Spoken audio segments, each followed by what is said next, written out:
Hello friends, this is SP Singh and welcome to smarter everyday. प्यारे दोस्तों, बात करेंगे B Ed third semester according to Kanpur university third semester में आपका जो फर्स्ट पेपर है विद्यालय नेतृत्व एवं प्रबंधन, इसकी 13 क्लासेस कंप्लीट हो चुकी हैं। प्लेलिस्ट पूरी बनी हुई है, आप सीक्वेंस से उनको देख सकते हैं। आज ये क्लास नंबर आपकी 14 रहेगी, 14 नंबर क्लास रहेगी और बहुत इंपॉर्टेंट, बहुत ही महत्वपूर्ण टॉपिक आज हम लोग डिस्कस करने जा रहे हैं। आप इसको ठीक से समझिएगा और ये क्वेश्चन आपका बार बार रिपीट होता है प्रयोगशाला से रिलेटेड। ओके, ये कुछ इंपॉर्टेंट टॉपिक होते हैं, ये यूनिट ही बहुत इंपॉर्टेंट है इसमें। तो आइए इसको समझते हैं। और अभी आपको कल भी फर्स्ट पेपर की 2 क्लास कराई थी, आज भी फर्स्ट पेपर की क्लासेस इसलिए कंटिन्यू करा रहे हैं ताकि हम पहले फर्स्ट पेपर पूरा कंप्लीट कर लें, फिर हम सेकंड पेपर कंप्लीट कर लें, उसके बाद क्वेश्चन आंसर शुरू कर दिए जाएं। प्रयोगशाला क्या है, लेबोरेटरी क्या है, आप सभी ने समझा होगा इसको। प्रयोगशाला जिसमें हम जाकर के अगर जो है केमिस्ट्री की प्रयोगशाला है तो उसमें हम केमिकल्स का यूज़ करके देखते हैं किस केमिकल से क्या बन रहा है, कौन सी गैस कैसे बनती है ना। और अगर फिजिक्स की प्रयोगशाला है तो उसमें जाकर के हम अलग अलग, जैसे भार क्या है, उत्तोलक क्या है, तुला क्या है ना, कैसे चीज़ों को तोलते हैं, मापते हैं, ये सब चीज़ें जानते हैं। और जो जीव विज्ञान की प्रयोगशाला होती है उसमें हम जीवों का अध्ययन करते हैं, बहुत सारे जीव लैब में रखे होते हैं एंड जो है अलग अलग जीवों पर प्रयोग भी करके दिखाया जाता है। तो ये सब लैब होती हैं, प्रयोगशालाएँ होती हैं। आइए इनके बारे में और ठीक से समझते हैं। आज विज्ञान और तकनीक का विकास बहुत तेजी से हो चुका है, कोई दो राय नहीं है ना, आप भी जानते हैं। फलस्वरूप प्रत्येक विषय में शोध, खोज और प्रयोगों का दायरा भी उतनी ही तेजी से बढ़ रहा है। अब प्रेजेंट में क्या है कि व्यक्ति हर चीज के पीछे शोध करने लग गया है, खोज करने लग गया है, प्रयोग करके देखने लगा है। प्रयोग करके देखता है तभी उसको सही और सत्य समझता है। प्रयोगों द्वारा शोध निष्कर्ष निकालने और छात्रों को भावी जीवन में प्रयोग और शोध के लिए ट्रेनिंग देने के लिए प्रयोगशालाओं की आवश्यकता निरंतर बढ़ रही है। क्योंकि भाई अगर हम किसी चीज़ पर शोध करेंगे, खोज करेंगे, बच्चा एक्सप्लोर करेगा, ठीक है, तो जाहिर सी बात है उसको लैब की आवश्यकता पड़ेगी, है ना। वो जंतुओं का अध्ययन करना चाहता है, लैब चाहिए। केमिकल्स का यूज़ करना चाहता है, वो लैब चाहिए, है ना। तो प्रयोगशालाओं द्वारा स्वयं निष्कर्ष निकालने के अवसर प्राप्त होते हैं, यानी कि हम पहले करके देखते हैं, फिर हम उसमें उसका कंक्लूजन निकलता है, निष्कर्ष निकलता है, तब हम सेटिस्फाई होते हैं, है ना। और छात्र इसमें स्वयं करके सीखते हैं, ये सबसे बड़ी बात होती है। आगे बढ़ते हैं और नेक्स्ट है हमारा प्रयोगशाला स्थापना के कुछ सिद्धांत होते हैं, यानी कि प्रयोगशाला को स्थापित करने के भी कुछ सिद्धांत होते हैं, वो समझना बहुत आवश्यक हो जाता है। क्या सिद्धांत होते हैं, देखिए। पहली बात तो विद्यालयों में भौतिक एवं सामाजिक विज्ञानों की व्यवस्था एवं स्थापना के संबंध में कुछ सिद्धांत हैं। नंबर 1 तो उच्च माध्यमिक स्तर तक प्रायः सभी भौतिक विज्ञानों के लिए एक ही प्रयोगशाला हो। जो उच्च माध्यमिक स्तर तक क्या कहा गया है कि सभी भौतिक विज्ञानों के लिए एक ही प्रयोगशाला एनएफ है, पर्याप्त है और होनी चाहिए। प्राथमिक और उच्च प्राथमिक स्तर तक संपूर्ण प्रकृति और आसपास के पर्यावरण को प्रयोगशाला के रूप में अपनाया जाना चाहिए। माध्यमिक स्तर पर सभी भौतिक विज्ञानों के लिए अलग अलग प्रयोगशाला स्थापित की जानी चाहिए। जब माध्यमिक स्तर पर बच्चा पहुंचता है, 8 से 10 तक का जो बच्चा होता है ना, उसके लिए फिर अलग अलग प्रयोगशालाओं की व्यवस्था की जानी चाहिए। प्रत्येक प्रयोगशाला का विषय से संबंधित अध्यापक प्रभारी होना चाहिए। प्रभारी अध्यापक के अलावा कुछ सहायक भी वहाँ पे होने चाहिए जो हेल्प कर सकें, है ना। और सभी प्रयोग प्रभारी अध्यापक की देखरेख में ही संपन्न किए जाने चाहिए, क्योंकि बच्चा है, उसे अभी इतना पता नहीं है, तो वो कुछ गलत चीज़ें भी कर सकता है। कुछ केमिकल्स अगर गलत मिला देगा तो विस्फोटक सामग्री भी बन सकती है, तो इसलिए देखरेख में जरूरी है। प्रभारी अध्यापक और छात्र एप्रिन पहनकर प्रयोगशाला में काम करें। एप्रिन जो नीचे पहना जाता है ऊपर सामने, ताकि उससे हमारे कपड़े खराब ना हो, है ना, इसलिए एप्रिन पहन करके काम करना चाहिए। भौतिक विज्ञानों में रसायन शास्त्र, भौतिक शास्त्र, जीव विज्ञान और वनस्पति विज्ञान की अलग अलग प्रयोगशालाएं होती हैं। भौतिक विज्ञान में सिर्फ फिजिक्स की बात नहीं हो रही है, भौतिक विज्ञानों में हमारी ये सभी विज्ञान आ जाते हैं। रसायन शास्त्र, भौतिक शास्त्र, जीव विज्ञान, वनस्पति विज्ञान, इनकी अलग अलग प्रयोगशालाएं होनी चाहिए। भौतिक विज्ञान की जो प्रयोगशाला है वो किस प्रकार की होनी चाहिए, उसमें कौन कौन सी चीजें होनी चाहिए, उसको समझते हैं। लेबोरेटरी ऑफ फिजिक्स साइंस, भौतिक विज्ञान की प्रयोगशाला के लिए पहली शर्त ये होनी चाहिए कि उसका आकार प्रकार सामान्य कक्षों से बड़ा हो, यानी कि जो सामान्य कक्षाएं होती हैं जिसमें बैठ कर के बालक अध्ययन करता है, उससे इसका जो आकार है वो बड़ा होना चाहिए। उसमें बड़ी बड़ी टेबलें हों और वे पक्की होनी चाहिए, हिलने वाली ना हो। पता लगे कुछ चीज़ है ना, कोई कांच का ही उपकरण है, वो भी गिर करके टूट जाए। परखनली वगैरह होती है, हालांकि परखनली का यूज यहाँ नहीं है, लेकिन और भी चीज़ें होती हैं वो टूट सकती हैं। स्टूल ऊंचे हों ताकि छात्र उन पर बैठ करके काम कर सकें। गैस और सिंक की व्यवस्था उचित ढंग से हो तथा गैस से पानी, तेल, बीकर आदि को गर्म करके उचित प्रयोग कर सकें। गंदे हाथों को धोने के लिए सिंक की व्यवस्था का भी प्रबंध होना चाहिए। इसके साथ साथ प्रयोगशाला में, इनको बहुत ज़्यादा समझने की आवश्यकता नहीं है, बस पढ़ लीजिए एक बार तो दिमाग में आ जाएगा। साथ साथ प्रयोगशाला में उचित मात्रा में अलमारियां भी होनी चाहिए भाई, सामान रखने के लिए, है ना। बाकी तो कोई फालतू यूज है नहीं, ताकि उपकरण व्यवस्था ढंग से रखा जा सके और भौतिक तुलाओं की व्यवस्था उचित रूप से। प्रकाश की समुचित व्यवस्था होनी चाहिए। प्रयोगशाला कक्ष में ही एक और स्टोर रूम की भी व्यवस्था होनी चाहिए। इस तरीके से हमारा ये जो है फिजिक्स लैब होनी चाहिए। अब बात करते हैं जो केमिस्ट्री लैब होती है किस तरीके की होनी चाहिए। रसायन शास्त्र विषय की प्रयोगशाला में प्रत्येक छात्र की सीट पर एक दराज यानी कि अलमारी हो। हर एक छात्र की सीट पर एक अलमारी होनी चाहिए, मेज के नीचे ही हो वो दराज, आप समझते हैं, जो नीचे टेबल में होती है। प्रत्येक छात्र की सीट के नीचे गैस का प्रबंध भी होना चाहिए। प्रति 3 छात्रों के बीच एक सिंक होना चाहिए, यानी 3 छात्रों के लिए एक सिंक जिसमें अपना हाथ वगैरह धो सकें।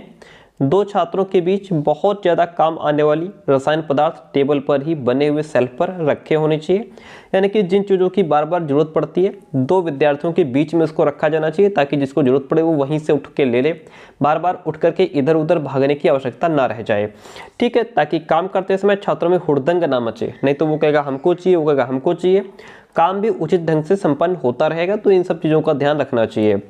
आगे बढ़ते हैं। टूटे हुए टेस्ट ट्यूब के टुकड़ों को रखने के लिए एक बर्तन अवश्य रखा जाना चाहिए, जिसमें हम टूटे हुए टुकड़े वगैरह डाल सकते हैं।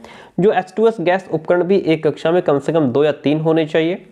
इसके साथ विस्फोटक पदार्थों से विस्फोट होने वाली दुर्घटना से बचने के लिए एक फर्स्ट एड बॉक्स भी होना चाहिए, क्योंकि भाई बच्चे हैं, कभी कभार कुछ गलत केमिकल का यूज़ कर लेंगे, कुछ गलत केमिकल आपस में मिला देंगे तो विस्फोट भी हो सकता है। इस वजह से वहाँ पे फर्स्ट एड बॉक्स भी होना चाहिए। तो ये हमारा जो है कि केमिस्ट्री लैब में इस तरह की व्यवस्था जरूरी है। अब बढ़ेंगे प्राणी शास्त्र की जो प्रयोगशाला, लैबोरेटरी ऑफ जूलॉजी। प्राणी शास्त्र की प्रयोगशाला में 2 खंड होने चाहिए, एक जीव विज्ञान के लिए, दूसरा वनस्पति विज्ञान के लिए। ये आपके आते हैं प्राणी शास्त्र की प्रयोग, ये होते हैं प्राणी शास्त्र में आते हैं। इस प्रयोगशाला में बड़ी बड़ी टेबलें और सुविधाजनक स्टूल रखे होने चाहिए। तो इसमें क्या होना चाहिए, बड़े बड़े स्टूल रखे होने चाहिए। और अध्यापक के लिए केबिन जरूरी है। इस प्रयोगशाला में माइक्रोस्कोप काम में आते हैं, क्योंकि बहुत छोटे छोटे जीवाणु कीटाणु देखने होते हैं और भी बहुत सारी चीज़ें होती हैं, तो उसके लिए माइक्रोस्कोप की भी ज़रूरत होती है।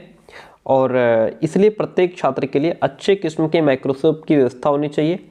जीव विज्ञान में एक अच्छा संग्रहालय यानी कि म्यूजियम होना चाहिए, जिसमें अच्छे जीव जंतुओं का संग्रह होना चाहिए और मेंढक आदि जीव समय पर उपलब्ध हों, ठीक है। और इसके लिए प्रयोगशाला के पास एक टैंक भी जरूरी है। नेक्स्ट वन इज कि वनस्पति विज्ञान की प्रयोगशाला में, क्योंकि पेड़ पौधों के बारे में अध्ययन कराया जाता है, इसलिए इसका एक अलग बगीचा भी होना चाहिए, जिसमें तरह तरह के पेड़ पौधे उपलब्ध हों। समय समय पर कलेक्शन टूर का आयोजन भी होना चाहिए। अच्छे किस्म के चार्ट्स की भी उपयुक्त व्यवस्था होनी चाहिए। तो इस तरीके से आपका ये प्राणी शास्त्र की प्रयोगशाला होनी चाहिए, जिसमें हमारा जिसमें हम जो बायोलॉजी है और जूलॉजी है दोनों का अध्ययन करें बच्चे, ठीक है। तो ये कुछ सिद्धांत होते हैं और इस तरीके की आपकी लैब होनी चाहिए, ये आपको पता होना चाहिए, ठीक है। इतना एनफ रहेगा, इसमें आपको बहुत ज़्यादा डीप नहीं पूछेगा, अगर पूछेगा तो इसी तरीके से आपको लिखना होगा। अब बताती है कि प्रयोगशाला के लाभ क्या है, एडवांटेजेस क्या है लेबोरेटरी के। नंबर 1 तो एक अच्छे विद्यालय में प्रयोगशालाएँ होती हैं, इससे छात्रों को निम्नलिखित लाभ मिलते हैं। तो क्या एडवांटेजेस है, नंबर 1 तो देखिए प्रैक्टिकल एजुकेशन। प्रयोगशाला की स्थापना से होता क्या है, प्रयोगशाला की स्थापना से छात्रों को पुस्तकीय और सैद्धांतिक शिक्षा के स्थान पर व्यावहारिक और वास्तविक शिक्षा प्रदान की जा सकती है। जो किताबें हैं उनमें बच्चा हर समय पढ़ेगा, उसको रटेगा, लेकिन यहाँ पे बच्चा खुद करके सीखेगा। तो इससे थोड़ा जो है बच्चों को रिलीफ भी मिलता है और उनको थोड़ा करने में मज़ा भी आता है। और जहाँ बच्चे को काम करने में मज़ा आता है, उसका इंटरेस्ट आता है, वहाँ वो बेहतर तरीके से और एक लंबे समय तक काम कर भी सकता है। और वहाँ पे जो वो लर्निंग करता है उसके दिमाग में लॉन्ग टर्म के लिए स्टेबल भी हो जाता है। करके सीखना, लर्निंग बाय डूइंग। प्रयोगशाला में छात्र विभिन्न प्रयोग स्वयं अपने हाथों से करता है। ये करके सीखने के सिद्धांत पर आधारित है। छात्र जिस ज्ञान को स्वयं करके सीखता है वो अधिक स्थायी और जीवन के लिए उपयोगी भी होता है। प्रगतिशील शिक्षण विधियों का प्रयोग, to use of progressive teaching methods. अनेक शिक्षाविदों ने वर्तमान में अनेक प्रगतिशील शिक्षण विधियों का विकास किया, जैसे डाल्टन विधि हो गई, डाल्टन योजना, ह्यूरिस्टिक प्रणाली, प्रोजेक्ट पद्धति, प्रयोगशाला पद्धति, है ना। इन नवीन शिक्षण पद्धतियों में प्रयोगशाला का प्रयोग वांछित है। प्रेरणा और रुचि की अगर बात करें तो प्रयोगशाला छात्रों में अधिगम के प्रति न केवल रुचि उत्पन्न करती है, जो प्रयोगशाला है, लैब है, छात्रों में अधिगम के लिए, लर्निंग के लिए बच्चों के अंदर इंटरेस्ट आता है। इतना ही नहीं, अपितु उनमें इंस्पिरेशन भी आती है, प्रेरणा भी आती है, क्योंकि यह छात्र जो भी काम करता है वो स्थूल रूप से दिखाई देता है, उसका एक अहम भाव और आत्मविश्वास जागृत होता है कि यह कार्य मैंने किया है। उसके अंदर एक जो है उसका सेल्फ कॉन्फिडेंस लेवल अच्छा हो जाता है। डेवलपमेंट ऑफ स्किल्स, कौशलों का विकास होता है। प्रयोगशाला छात्रों में अनेक उपयोगी कौशलों का विकास करती है। छात्रों की सभी ज्ञानेंद्रियां यहाँ लिप्त होती हैं, क्योंकि यहाँ बच्चा देखिए हाथ से काम कर रहा है, आँखों से देख रहा है, दिमाग वो लगा रहा है, ठीक है, तो देख भी रहा है, सुन भी रहा है, हाथों से कर भी रहा है, यानी कि यहाँ पे उसकी एक से अधिक इंद्रियां यूज होती हैं, वो एक से अधिक इंद्रियों का यहाँ पे प्रयोग करता है। और जहाँ पे हम जितनी ज़्यादा से ज़्यादा इंद्रियों का प्रयोग करेंगे वहाँ पे उसको उतना बेहतर सीख पाएंगे। छात्र स्वयं अपने हाथों से कार्य करते हैं, आँखों से देखते हैं, अन्य इंद्रियों का प्रयोग करते हैं, इससे उनमें कई प्रकार की स्किल्स सहज ही अपने आप ही डेवलप हो जाती हैं। अब नेक्स्ट हमारा टॉपिक आता है खेल का मैदान, प्लेग्राउंड की बात करेंगे यहाँ से हम। चलिए समझते हैं प्लेग्राउंड को। देखिए, और आपको बताते चले कि अगर आपने अभी तक हमारा पेड कंटेंट नहीं लिया है तो अब आपके पास समय बहुत कम बचा है, ठीक है, एग्ज़ाम आपकी डेट जल्दी ही आने वाली है। पेड कंटेंट के लिए आप हमें क्या करेंगे, मैसेज करेंगे किस नंबर पे, 9628182649। इस नंबर पे व्हाट्सअप मैसेज करके नोट्स की इन्फॉर्मेशन आप ले सकते हैं। आपको बीएड थर्ड सेमेस्टर, आपको full proper topic wise content plus previous year question paper plus question answer long short सब कुछ प्रोवाइड करा दिया जाता है, ठीक है, एनफ मटेरियल मिल जाता है। खेल का मैदान देखिएगा, खेल के मैदान की बात करते हैं, फील्ड प्लेग्राउंड की। शिक्षा को संपूर्ण विकास की प्रक्रिया माना जाता है। जो शिक्षा है इससे बालक का संपूर्ण विकास होता है।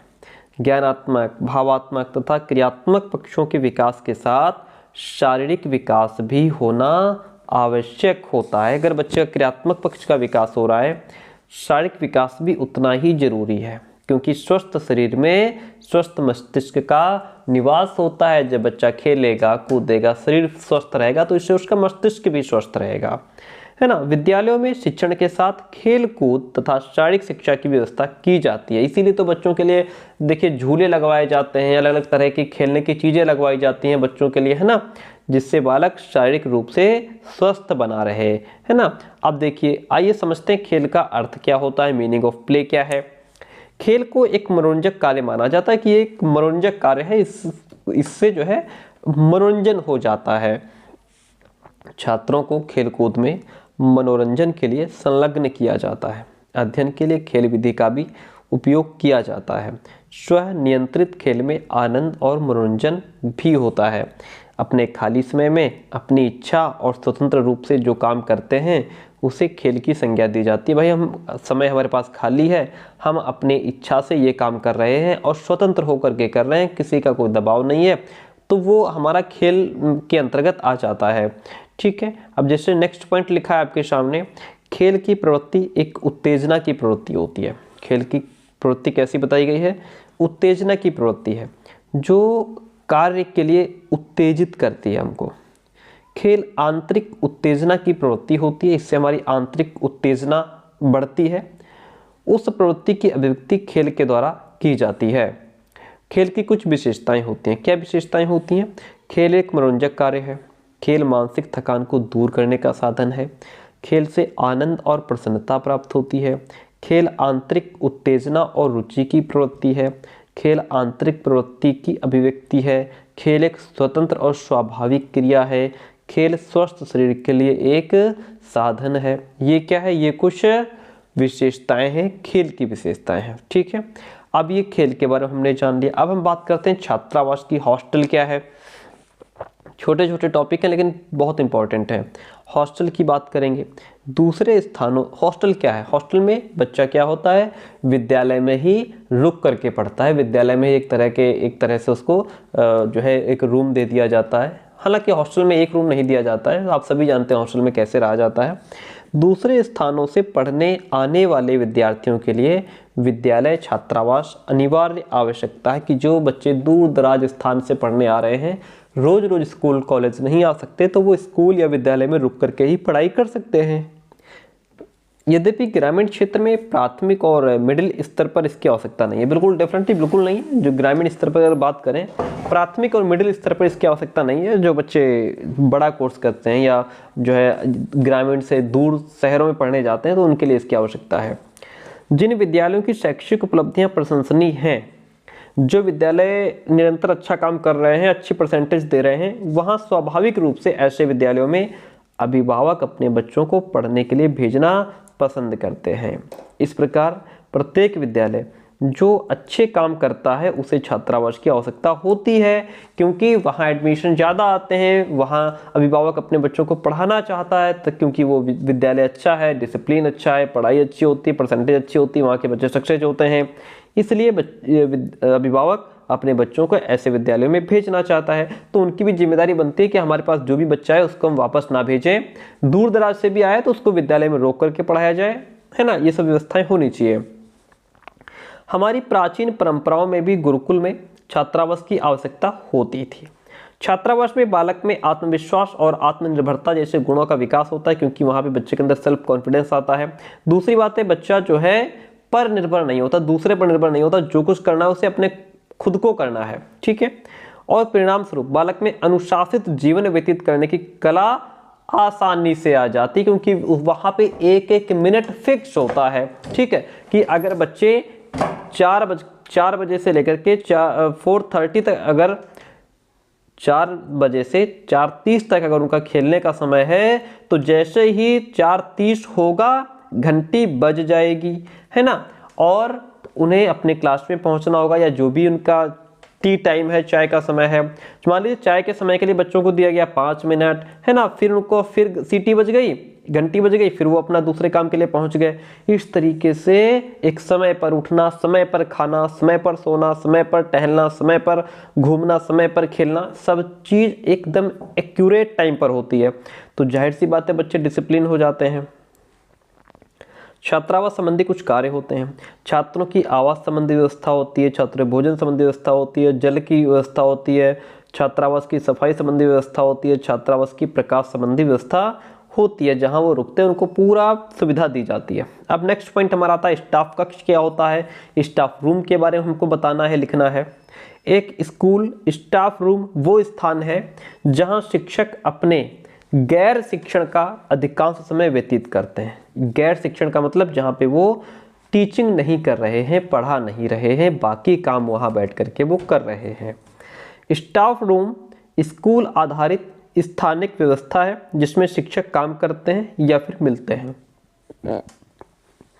विद्यालय में स्टाफ रूम का काफ़ी महत्व है। स्टाफ रूम में अध्यापक गण अपने विचारों का आदान प्रदान कर सकते हैं, एक दूसरे से बातचीत कर सकते हैं, एक दूसरे का हालचाल जान सकते हैं। विद्यालय में अध्यापक के पास पढ़ाने के अलावा भी बहुत सारे काम होते हैं भाई। रजिस्टर मेंटेन करना होता है, टेस्ट लिया तो उसकी कॉपियां चेक करनी होती हैं, और भी काम होते हैं जैसे परीक्षा के प्रश्न पत्र तैयार करना, परीक्षा के पश्चात उत्तर पुस्तिकाओं का मूल्यांकन करना हो गया, बच्चों के विकास के लिए अन्य अध्यापकों के साथ विचार विमर्श करना हो गया, ये सब चीज़ें है ना। इन सभी कार्यों के लिए अध्यापक गणों के लिए विशेष स्थान की आवश्यकता होती है और ऐसे ही कक्ष को स्टाफ रूम कहा जाता है। आप भी अपने स्कूल कॉलेज में स्टाफ रूम में जाते होंगे और जानते होंगे कि स्टाफ रूम में टीचर बैठ के क्या क्या करते हैं, वो अपना काम करते हैं। स्टाफ रूम की आवश्यकता क्या है भाई, क्यों जो है ज़रूरी है स्टाफ रूम?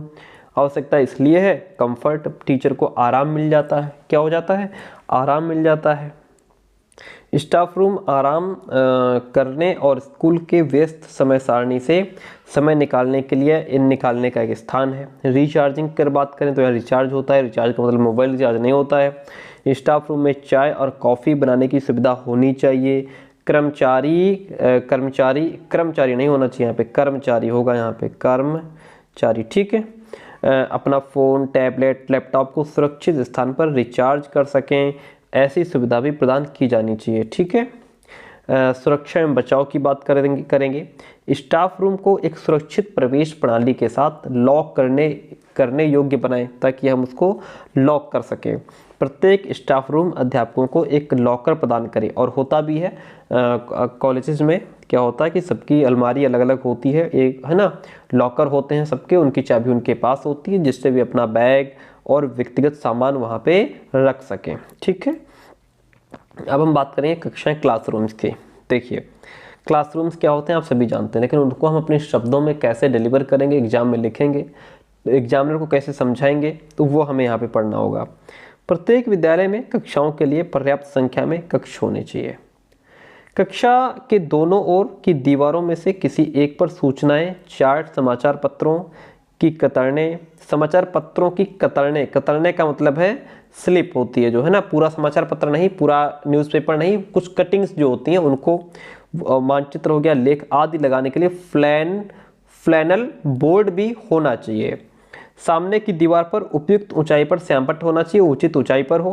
पीछे की दीवार में पुस्तकें रखी होनी चाहिए, शिल्प सामग्री, उपकरण, नक्शे, प्रयोगों के उपकरण तथा जो बाकी जो टीचिंग लर्निंग मटेरियल है उसके लिए अलमारियां भी बनी होनी चाहिए। ऐसा आपका क्लासरूम हो। कक्ष भली भांति प्रकाश युक्त होना चाहिए, यानी कि एनफ लाइट मिल रही हो, ताकि विभिन्न कोनों में बैठे हुए विद्यार्थी अध्यापक और श्यामपट्ट को देख सकें। इस तरीके से आपका क्लासरूम होना चाहिए।